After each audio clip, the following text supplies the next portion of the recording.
What's up, YouTube world? It's your boy J Dub, the number one comment on YouTube, and I'm back with another review. Today, I will be reviewing Married at First Sight. This is season 14, episode 14, and the episode is called It's Just a Blip. Now, before I get started, for those who are new to my channel, I do detailed reviews of reality shows. When I say detail, I don't mean every single scene by scene, but I pick up most of the important details and maybe some details that you haven't seen. So also I like to say, as this is the home of the number one commenter, all I ask is that you get down in those comments, tell me what you think. Maybe it's something I missed. Maybe it's something you just that you want to get off your chest, because the motto of this channel is say what you say. So that means talk about anything you want. You want to talk about the little dark thing in Jasmina's eye, or you want to talk about the little bald patch in the back of Michael's long head. That's what you want to do. Please feel free. But as far as the comments, I just ask that we respect each other, because on this channel, this is the fam, the Dub fam. So we have a community here. We respect one another. But other than that, say what you say. So for those who do know, with Married at First Sight, I break each couple down into segments. So today we're gonna start with America's favorite couple, Michael and Jasmina. So Michael and Jasmina, they're taking a road trip to Vermont, and pretty much they're still in the same place of their relationship that they were before. They're just trying to get that deeper connection that Jasmina is looking for. So while they, just rolling down the road, Michael is like he's desperately trying to he kind of gauge to kind of see what a marriage is, so he can get an idea or feeling where they're going to be in decision day, because decision day is like less than 3 weeks. And Michael, he's just it's just coming off, like I said, it's when I say it's a sense of desperation where he knows he's running out of time, so he has to do all he can to hold on to the Amazonian Caribbean goddess. But he by him just trying to fill her out, he just wants to gauge the marriage. He wants to ask Jasmine, like, well, let's rate the marriage. So if we doing 1 through 10, worst, number 1 being worst enemies, 5 being like at the midway point, and 10 being Will and Jada. And when I immediately heard that, it just made me think about just that situation, because a lot of times people kind of what you say, glorify or just make people's relationships out to be something that's so great, when pretty much we can see that Will and Jada isn't the I guess the mark to shoot for. So poor little Michael, he's just trying to do all his the best he can, and Jasmine is kind of keeping him at arm's length. Like, you can tell that she well, I can't say, I was going to say she's going to say no on decision day. I can't say that she's going to say that, but I see her consistently moving the bar from Michael, from reaching that point where they're going to be emotionally connected, because she's pretty much saying, well, she rates their marriage at probably at midpoint of 5, but certainly a 5. It has to be more than a 5 when it comes to saying yes on decision day. And I mean, I don't know how to put it. I mean, how to say it any different. Jasmine is not attracted to Michael. Will she say yes? We're gonna see. So they get to the log cabin in Vermont, and it's a beautiful home. Just looks like a log cabin mansion. I would love to. I would really love to take a trip to something like that, and we have that like in let's say Maryland, Deep Creek, where they have log cabins. People been going for years and years and years. It's normally about maybe say 3 hours outside of DC. And when I saw that, I said, I gotta book a trip. I gotta book a trip, because it looks like a lot of fun. I like the outdoors to an extent. Not like Steve going camping, but just being out, being in the woods, or just being out in wilderness, but having a nice place to stay. So, like I said, it looks like it's fun. So, pretty much the couples arrived uh, Lindsay and Mark, they beat Jasmine in this, so they worried about like if they're gonna get, I guess, the best room or whatever, because that's what most people want to, they want to do, just to have a pick of the room. And all the other couples arrive, and the guys decide that they're gonna cook dinner for the ladies, which I thought was like a really good idea. While the ladies they having a little meeting in the hot tub, and when I said the guys are really cooking, but really the guys aren't cooking. It's really Steve. Steve, he's holding it down as usual because he's used to making all the noise meals, and they're pretty much just watching. Especially Elijah one. He always has something to say about cooking, but it appears that he don't really know how to cook. Like Katina says, like he just know how to make breakfast. So Michael tells the guys, like, pretty much him and Jasmina, they're making progress as far as like in communication, as far as them connecting or opening up or whatever. But Michael was saying just how difficult it is. It's like they've almost lost a month. So he wished they were in this good place earlier, because now it's like there's no room for error pretty much. Everything, every day from here on out has to be a good day to make a step toward them getting better. And Steve pretty much suggested saying, well, like, if y'all have some bumps in the road or whatever, that will usually make you stronger in the marriage or whatever. And Michael's like, no, like you got to understand, we can't have no more bumps in the roads. It ain't gonna be none of that, because they can't afford to take a step back. They're already at a 5, so that sounds like a lot of like Michael is really under pressure, and he is. It's like he has to almost be perfect in order to, I guess, win Jasmina's love. I ain't gonna say love at this point. We're looking just for, I guess, the emotional connection that she's asking for. And Jasmina, she's in the hot tub. She's pretty much telling the ladies, like, how she gets on her campaign. Well, I need to have feelings, before I say yes on decision day. And to me, I see it kind of with her. It's like a loophole. It's like a way out when she can say, like, I've never truly connected with Michael, or I don't really feel anything for him. And Jasmina pretty much said it. She wouldn't rate it as a number, but she said they had a good month or whatever. I mean, I don't know, they had a good month because they already spent a month, and I don't think they're into the second month fully yet. But whatever days they had, she's just saying it's been a big improvement. So the couples are sitting down and they having dinner, and we got a little situation with the seating arrangement. Michael wants to try to get a seat next to Mark, and Mark pretty much telling him, like, "No, you really supposed to be over there with Jasmine." And Jasmine like, "Yeah, you're right here." And I was like, "Damn it, Michael, come on, man! You just probably lost a half a point right there. You are spending time, with the couples as well, but like your wife is right there. You don't want to sit next to her and be close to her, and I don't know, he think he on a guy's trip or something, But Michael always needs some help, so."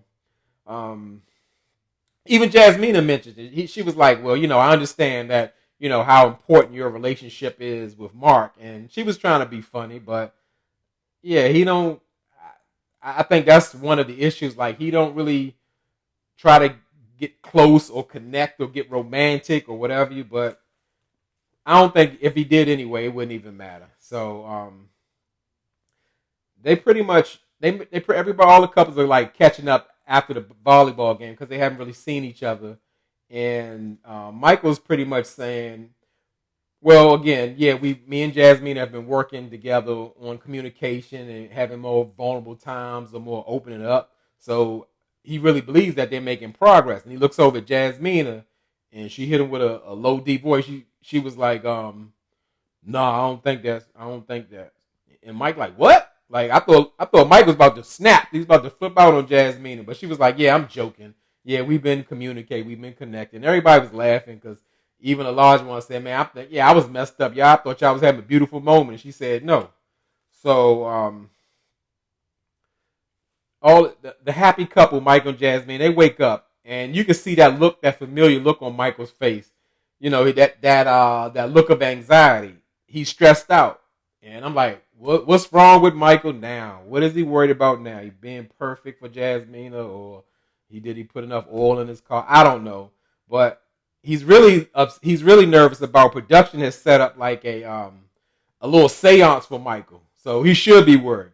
Well, no, it's not a seance, but they got some kind of psychic medium for him, and I, for to me, this is like truly a setup. Like the best way I can describe it, we already know that Michael has not dealt with his traumatic past, like dealing with death when his brother was murdered, his father died, and his mother died, and his grandma died. I mean, everybody just died, and he hasn't processed that. So now, let's bring some type of spiritual advisor or one who can connect with the spirits, and let's bring all that trauma out to the front that has not been dealt with yet, and let's see what happens.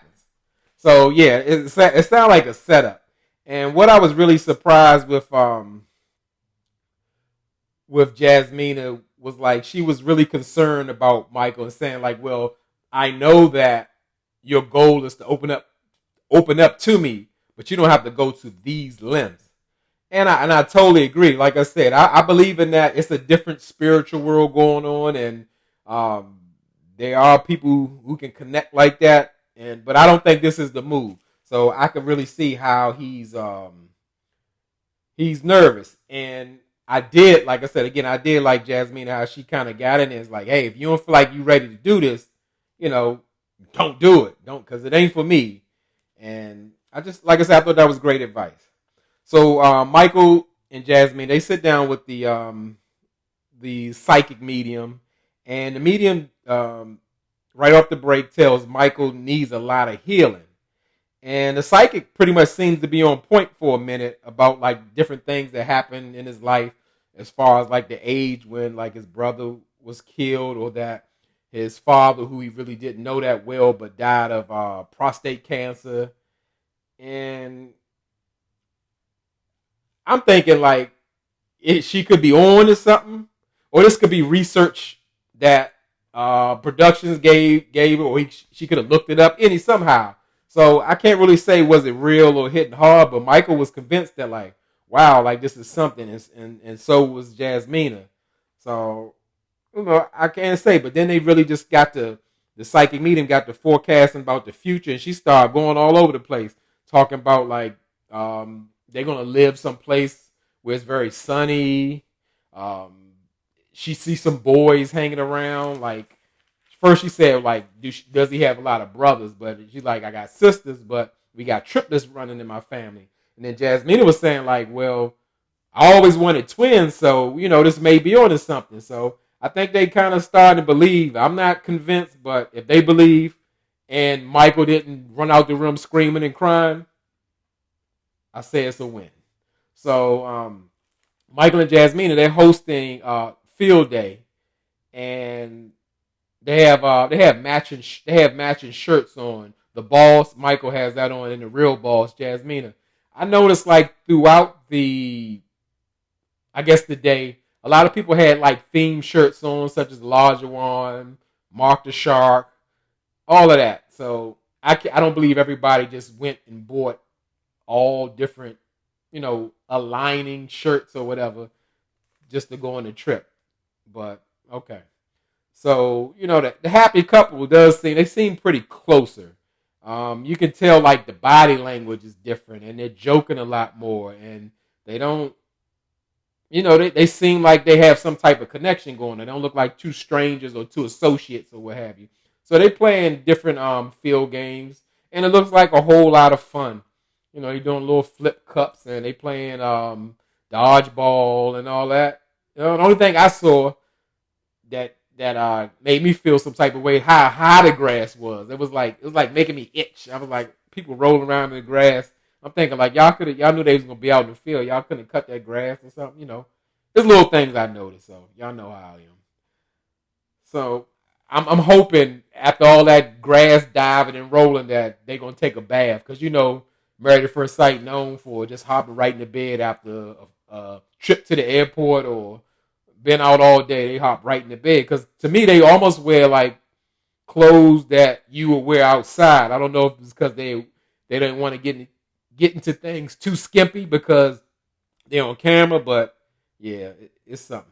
So it's evening time, pretty much like I guess after dinner, and Michael and Jasmina, they're still hosting uh, the group, and they want to play. They want to play a game of most likely. And Michael and Jasmine, they got on their matching shirts like better half and all of that. And we find out Jasmina is a person that is most likely to lie. And pretty much the whole group was like unanimous. And even Elijah was like, "Hey, Mike, you gotta watch out for her. You know, she kind of dangerous. You know."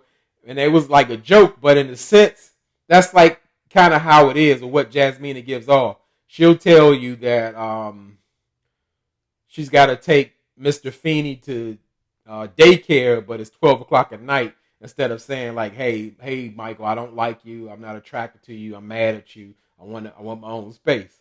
And she seems more convincing, so that's definitely not a good thing. Michael's like, should I be worried? And yeah, so I really got that. And as far as Michael, he pretty much plays like the role of a counselor because like after the game they had a big old blow up with Mark and Lindsay because Lindsay didn't like how the game go. But I'll get into that when I get into the Mark and Lindsay segment because Mike was just really concerned about Mark because he could hear like them fighting or arguing or whatever, and he just wanted to sit down and Mark and check on him. Took him down in the basement and talk to him. And Mark pretty much tells Michael that they had a fight over a kerosene bin or something about starting a fire. And Michael told Mark, like, well, we know that fight couldn't have been about kerosene. It had to be something deeper going in. And Mike just told him straight up, Mark, go in there and ask her directly, like, what's going on? What's bothering you right now? Because we know it's not the kerosene. And I find it funny. I mean, maybe it's just like this in life that people tend to really speak on things that don't involve them. They can speak so clearly, so concise, so level-headed, but they can't usually apply that same energy to their own situation. Because if Michael would be more direct with Jasmina, he probably could get a lot further or get to the conclusion that she just don't like him. But he gives Mark the advice and he takes it.